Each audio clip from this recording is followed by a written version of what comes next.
乡亲啊，咱就来看美国的总统大选，有部分的州投票已经结束，开始咧计算这个票数。民主党的拜登已经摕下至少227张的选举人票，川普是摕下到213张的选举人票。有关这个选举人票上新的数字，离咱电视倒屏的面顶，咱随时换新，互乡亲来做参考。来这一届非常关键的摇摆州有8个州。 顶一届总互川普提起，这届川普伫佛州已经来领先。这届的选举才会当摕下270张的选举人票，才就会当将做白宫的主人。伊向对家己拢真有信心的川普，接受到媒体的采访，霸气来表示，家己会摕下306张的选举人票。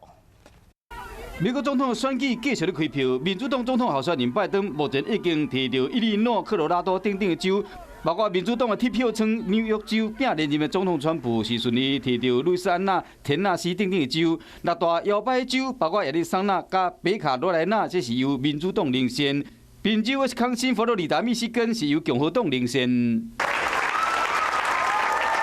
伊用真有自信的川普投票日的早起就对媒体讲，家己赢超过306张的选举人票。 连任成功的可能性真悬，针对讲会提早宣布胜选，伊讲这是假新闻，是讲川普伫竞选总部时嘛承认讲，虽然伊认为会赢，也阁冇可能会输。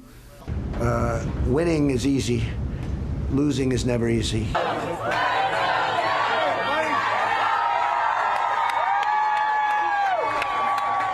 拜登是一直到投票日，伊原咧无用竞选，等于宾州甲德拉瓦州邮票甲当地民众博感情。Well, what I'm hearing is that there's overwhelming turnout, and overwhelming turnout, particularly of young people, of women, and